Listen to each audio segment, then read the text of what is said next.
and welcome to episode 10 of What's the Point? The intersection of faith and life. Thank you for watching or listening this week. It's going to be a great week. I'm your host, John Muth, and joining me as always is my phenomenal co-host, Trey Fall. You are phenomenal. I am phenomenal. Thank you. I appreciate that. Yes. Hey, John, do you know all those words that you used to describe me, or do you have to look them up? So there's this great thing. It's called a thesaurus. Oh. I had to look up what a thesaurus was. Thesaurus. It's a hard word. And then it's like, you put in a word like You're saying awesome. it wrong. You put in this word like awesome, and then it'll be like phenomenal, stupendous to tell you all these other. You're saying you should check wrong. it out. It's actually the Saurus. The Saurus. Yeah. Oh, thank you. You're welcome. I didn't know. You're welcome. John, it's been a while since we've done a podcast. What you been up to? It has. I had a vacation. Vacation? It was weird. It was cool. I don't do that What'd you very do? much. Well, normally when we go on vacation, because we're from Illinois, we normally go there. So that's like what all our vacation time and money is spent on. But this year, those plans got canceled because of COVID. And COVID. Yeah, it's supposed to happen in June. And so I had some vacation planned, and we went and we have a friend who has a condo at Hampton Beach, and we went and stayed up there. And they just had a lot of stuff. Yeah, it was really nice to stay up there for 3 days. They had a bunch of stuff redone recently, and we get to the condo, and it's on the second floor. And so I'm going, we've got 3 kids. We've got a lot of stuff. And I'm making trips up and down the elevator, down to the van. And on like my second or third trip up, I hear, we'd been there 5 minutes or less. I hear Kristen going, "Are you kidding me?" Around the corner. What I happened? kind of like walk in. So they had these chairs that recline, that like they power recline. And my oldest son, Jack, kept going back, and my wife was telling him to stop, get out of the chair, don't recline. And he was like pushing the buttons, and he knew what he's doing, whatever. But it went into the wall slowly. It was like it wasn't like into the wall and there's a hole in the wall. It was just like He put a hole in the wall? And the wall didn't stop it. It was just hole, and it just kept going down. And so yeah, I had to call my friend, like, "Hey, so this is a great place. We put a hole in your wall that and you you just had redone. Yeah. So that was really fun. Don't you just love kids? I do love my kids. At least something we can hopefully laugh about. We fixed it all. It all worked out. Do they ever get annoying? Yeah. Yes. And they're also my kids. So what do you think? Yes. I mean, I'm pretty annoying. I work with you, so yes, makes sense. This episode, we're talking about school. We're going to interview a couple teachers, and if you're a parent and you're watching this, you might have been thinking like me, like, man, I can't wait for school to start and for there to be some level of normalcy. And while school is starting, a lot of schools are still meeting remotely or there's some sort of hybrid situation, and you might have gone, no. But it's all gonna be okay. And this is a great interview. Letasha Moses and Mary Pistorino, just talking about their experience throughout this as teachers and how it's been challenging for them. And we learned some really important things. And I think we learned how we're really all in this together. And while there's struggle for parents, there's struggles for teachers too. And so this is I hope you're really encouraged and learn some things from this episode. So without any further ado, let's head on over to our interview with Letasha and Mary. Oh, back to school, to prove to Dad that I'm not a fool. I got my lunch packed up, my boots tied tight. I hope I don't get in a fight.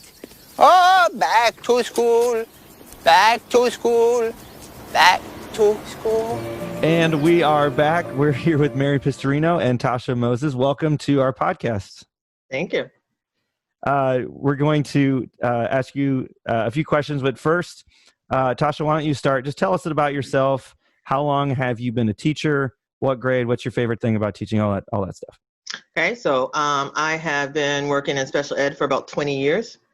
I've worked in private sector and currently public sector.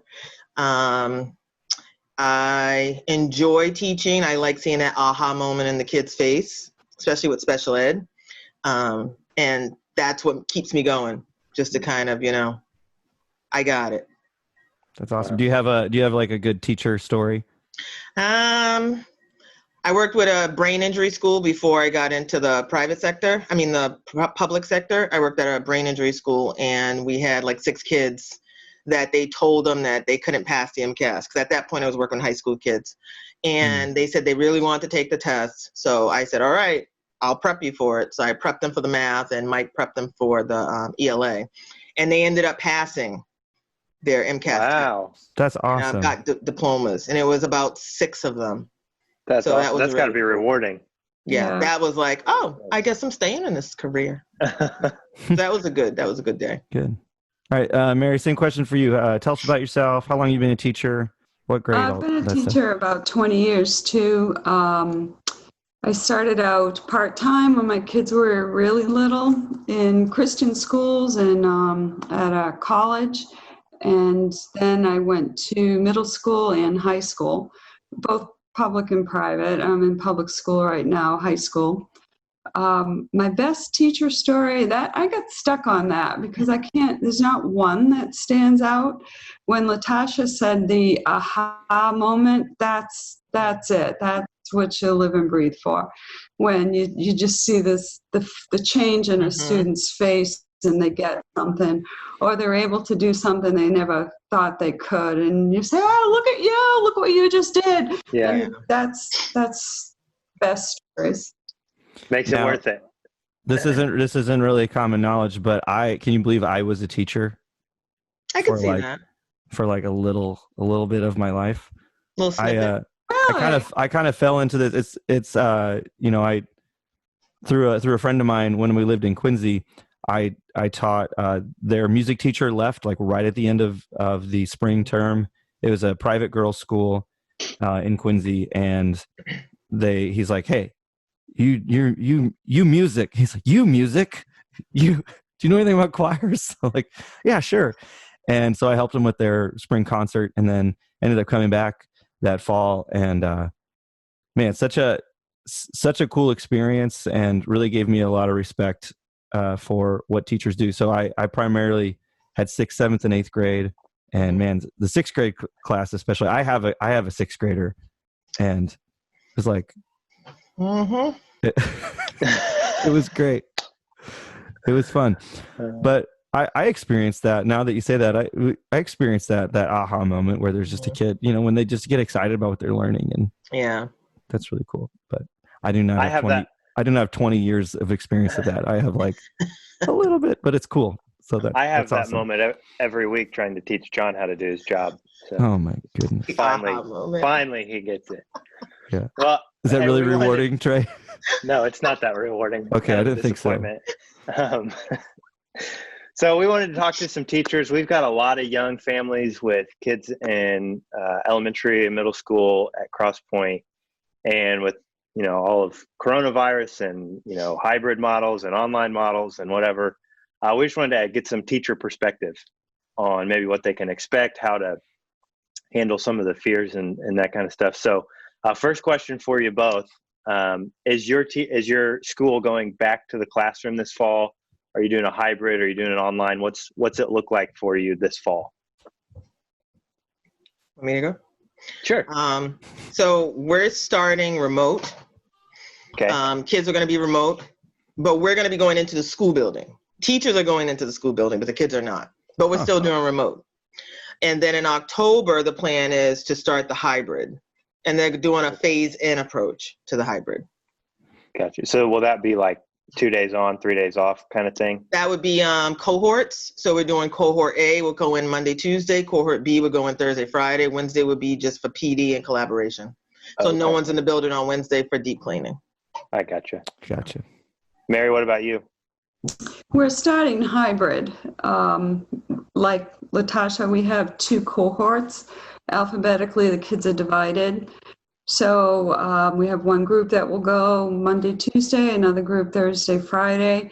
And when they're not in school, they're supposed to be attending remotely. So it's not a day off. They're supposed to be attending classes remotely. So we'll be streaming our lessons. So even though they're not there, they're supposed to be present and participate. Oh, wow, okay. It'll be live stream. Is it live stream for you guys too? We're doing live stream and recording our live stream for the kids that can't make it to the actual. They're supposed to be, I wasn't told to record it. It's supposed to be live, and they're supposed to be at home with their computer attending class virtually. Okay. Wednesday, we're still teaching too. It's a half day, so it's going to alternate between the two groups. So it's still time on learning. You got to keep an eye out for those kids that are like just doing a lot of the same things, like they're listening. Because I saw this thing yesterday that this guy did this test where he thought he could pre-record himself and go into like meetings for his work. And he was telling his boss online, he's like, please don't fire me for this. But it worked. He did it like for a whole week. He didn't attend any meetings, but he just like re-recorded himself doing a few like, yeah. Maybe I'll do that. They throw up an icon and say, oh, my camera doesn't work or something like that. Well, I tell my kids, if I can't see you, then you're absent. I'm marking you absent. They hold up a piece of paper that says connecting. I'm not falling for that one. See it. So how stressful has that been to like, because you change, like this is new for you. Like nobody's ever really done this before. How stressful has it been? How exhausting has it been? Or are you good? You're just rolling with the punches? Well, for SPED, it's a lot of paperwork. So not only do I have the IEP to worry about, I also have to do a student learning plan for DEES, the Department of Education. So this year, I have to do 2 learning plans. I have to do a remote learning plan and a hybrid learning plan on top of my regular IEP. Wow. So there's those. And then I test kids. I do academic achievement tests on kids to see where they place and what level they're at. So I still have to do those. And I still have to have meetings for the kids that are initial that come in and kids with evaluations. So it's a lot. And on top of that, I have about 15 kids right now on my case. So it's split between 2 classrooms. So I have to look at my schedule and make sure I'm co-teaching with both my teachers. And unlike Mary, I work at a charter school. So I don't know what kids are in my cohort yet because we service 21 neighboring towns. So our cohort is going to be based on transportation. Oh, okay. Wow. So just a little stress.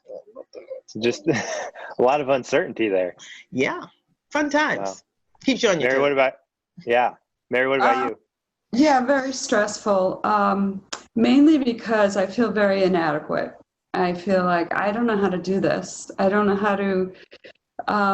When you're working face to face in a classroom, someone said, where do you sit? I said, you never sit down. You're up, you're moving around all the time. You're checking in on kids. You're stopping at groups. Do you get this? Do you not? Does this make sense? Are you able to do this? And when you have kids looking at you on a screen, you don't know. Sure. So I feel like I don't know how to do this. So what I did is I looked up a lot of verses on wisdom and I wrote them all out on cards, and that's lowered my anxiety because I feel like I don't know how to do this, but God does. Yeah. Right? And if anyone lacks wisdom, let him ask of God. So what we all say is we're going to figure it out. We're going to figure it out together. And I think we need lots of patience with the kids, patience with us, and just because it is all brand new and everybody wants to do a really good job. And we got to figure out how to take it, what we do face to face, and just do the best we can virtually. Yeah. That's, you kind of hinted at a question we were going to ask you in a little bit. But yeah, how is your faith? Your faith is actually something, you just said that's helped you through this and just taking a step back. And is there any other ways that your faith has helped you overcome just this season and just kind of push through it?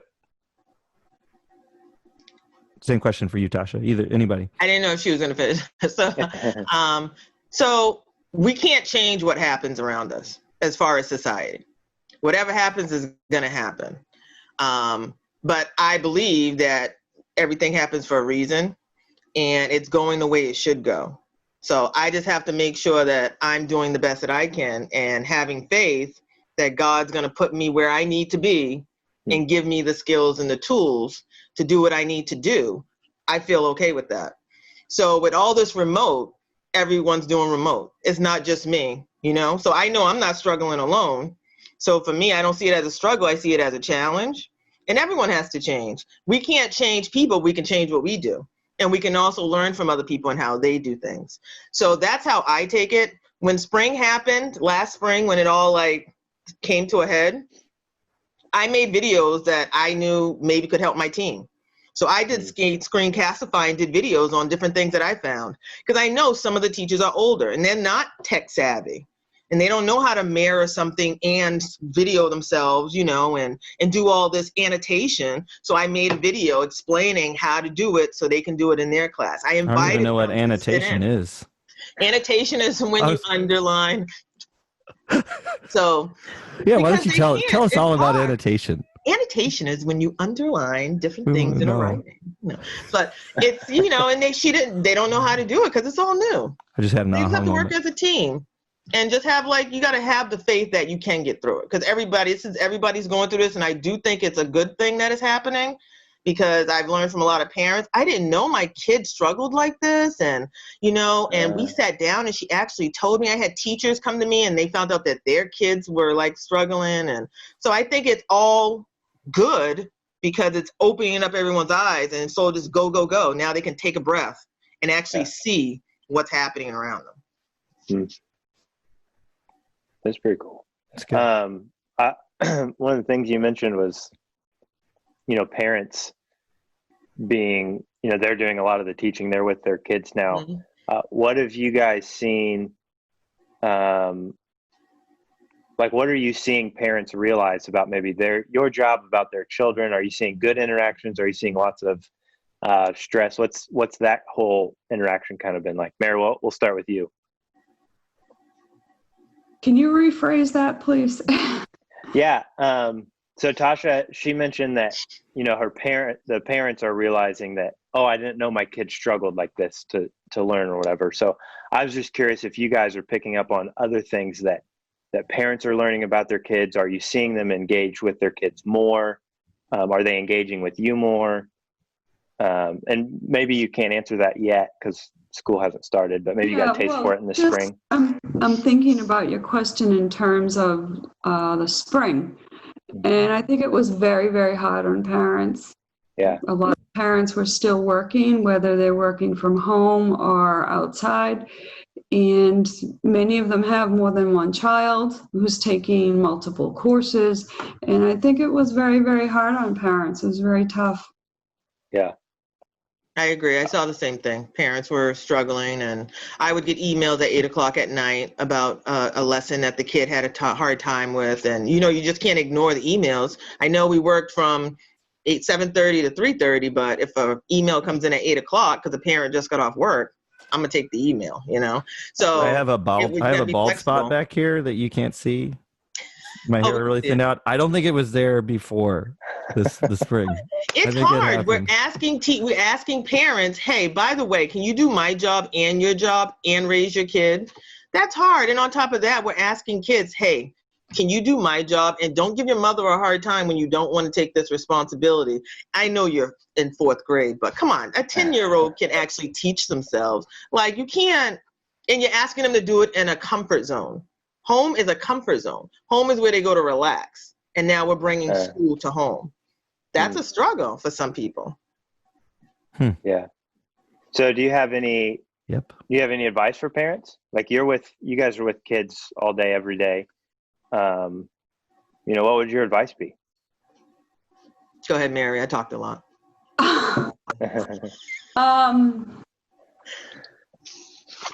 I would say that just to stay in touch with the teachers. If they have a child that's struggling, let the teacher know. And the teacher should be reaching out to the student. So if there's a homework question or an assignment, sometimes students are very reluctant to ask for help, even face-to-face. So for the parent, just to send an email to the teacher, hey, Billy, wasn't able to do these math problems last night, and the teacher will jump in. I think just a lot of people are reluctant to ask for help, period. Not just students. I think that's true. just but people. We want to know, and we would know more if we were completely in the classroom face to face. So we want to know. Yeah. And I know, I don't know what platform you guys use at your school. I know we use Google Classroom. So do we. So, with Google Classroom, I send a newsletter out. And on the newsletter, it pretty much tells what my expectations are. I give books for the reading kids' levels of the kids. I tell the parents, I try to give them as much information as they can have without having to rely on getting it from the student. So I recommend to them, make sure you read my newsletters. I send it out once a week. It has all the information you need on it, what they're learning, and so forth. And I also encourage them to have their student email me messages while they're working on Google Classroom, because with Google Classroom, there's a stream and they can send a comment on any work that they're working on. And I send them comments while they're working. I'll say, hey, you didn't fill in that sheet right there. If you need help, let me know. And I'll do a one-to-one with you. So I think, just like you said, Mary, reaching out to the student themselves, giving them the responsibility of their learning, but at the same time, letting them parents know what's happening, maybe through newsletter, maybe through an email, just to give them, so that way they're not searching for things. Because once they have to search for things, forget it. They're not doing it. So if it's right there, everything, one-stop shop, you're good to go. And then just remind them that their job is not to be full teachers. So if they don't understand something, let me know. And I always tell them that this is my job. Don't feel bad if you don't know it. Let me know. That's really good. Parents, if you're out there and you have questions, don't hesitate to ask your child's teacher. Not at all. That's what you're there for. Yeah, you want to know. Absolutely. Yeah, and we'll even meet with kids individually. I don't know any teacher that wouldn't do that. Meet kids individually over a Zoom call to have that one-on-one with students. Have you seen that practice increase? Because I'm assuming you don't necessarily get one-on-one time when you're in the classroom. But have you been able to take advantage of that freedom with Zoom and maybe tutoring or teaching a kid one-on-one some? Yeah, I've used it. Okay. I've used it with fluency. And I do see my kids one-on-one in the classroom. I kind of like that morning time. I'll pick one kid at a time. Be like, right, let me check in with your fluency. Let me check in with your math. So I kind of just transferred it over with the Zoom. Because with the Zoom, you can do one-on-ones and it's unlimited. So if you just have kids sign in for a certain time, sign out, another kid sign in, sign out. Okay. Very cool. But I work with kids one-on-one too. When you have them working on something in the classroom and you're circulating around, you're stopping and checking in with kids. Sure. So you're able to answer questions and help them figure something out. Or we have a homeroom period where kids can go see a teacher, or before school, after school. So, it's, face-to-face together. Yeah, so you still get that one-on-one interaction. It's just the method has changed of how you do it. Right, we're trying to replicate that. Yeah, we've learned we've learned throughout this whole process, that church in the church world, we had to go all digital there for a while. I mean, our building's open now, but in a still kind of a limited capacity. And there's some things that we started and we did that it's like we want to keep doing this. Like this is worthwhile. This is good. Has there been anything kind of our conversations, I feel like, already kind of touched on some of this, but are there practices that you've had to implement throughout this season that we've been in that you think, man, this is good. Like we want to keep doing this, even when we go back to normal, whatever that looks like. Like, do you think some things do you think it will go back to the way it was at some point, or do you think they'll, I don't know, what I'm trying to say? I think they'll still incorporate. So when I think about things that they'll keep, for me, I liked a lot of the programs that we use during this whole process. So a program like Flipgrid that I wouldn't normally use, I used it. I'm like, oh, this is kind of cool. I send them a video question, and then they can record themselves responding to my video. And then they can record themselves responding to their friends' videos. So I was like, oh, this is cool. I would use this when we start back. I also feel like with snow days, is it going to really be a snow day if we can all just zoom in? True. The future is ruined. Man, that sucks. No more We snow can't wait days. when it snows now. I'm going to say that to my kids Wow. at dinner tonight. I'm going to be like, since you can do remote learning, you're never going to get a snow day ever again. I'm going to see what they say. I mean, Whoa. possibility. So those are some of the things that I think about. Man, I didn't even think of that. I did. I like the snow days, just like the kids. For our Very- school, we were one-on-one with technology for a while. And integrating technology has been, for at least 5 years, part of our goals. So, tools change all the time, and some come in and some go. And so I don't know if I've really learned any new tools. But just the biggest thing is making connections with kids. And how do you do that in a virtual environment? When you have 28 faces looking back at you, how do you make those same connections with kids? One of the things I would always try to do is look at each kid, make eye contact with each kid every day. And how do you do that? So A lot of using names. Mary, that was a big thing. Shannon and I would ask each other because when this all started, we were preaching to an empty room. And we was John was in the back. But other than that, it was I just wasn't a even camera. paying attention, though. And he wasn't even paying attention. He was sleeping. So I feel that struggle and that pain of how do you, teaching's an intimate thing, and, you want to connect and be relational with your students. How do you do that through a camera? I do think you have to be, What I miss. you got to joke. I guess just be yourself. You know what I mean? Yeah. I think every once in a while, get up with your camera and say, you know what, kids, I need a drink of water. So I'm going to get this is real life. This is what we do. I'm not just an annotation machine. I'm going to There's go that word again. something- Word of the day. I'm going to go get annotation word of the day. I'm going to go get something to eat. I'm going to do real life things. Take a video of yourself playing outside, going in the garden, walking, I think that gives the realism of who you are, and it will allow them to kind of see you as someone real instead of just a lady on a light box. Yeah. As my cat would say. That's good. Well, one last quick question for you both. With everything that's changing and all the inconsistencies and just everything's changing every day. What are you learning? You usually do the teaching, but what are you learning? What are you learning about yourself, about your students, in general? It doesn't even have to be related to education. What's something you're learning right now?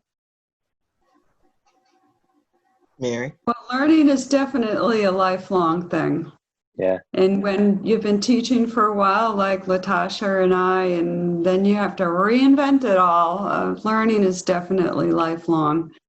And we're going to figure it out together. Cool. I think Tasha? just patience, a lot of praying, so you don't end up arrested in prison. So We get real practical on this podcast. So just making sure you're grounded and staying having that calmness.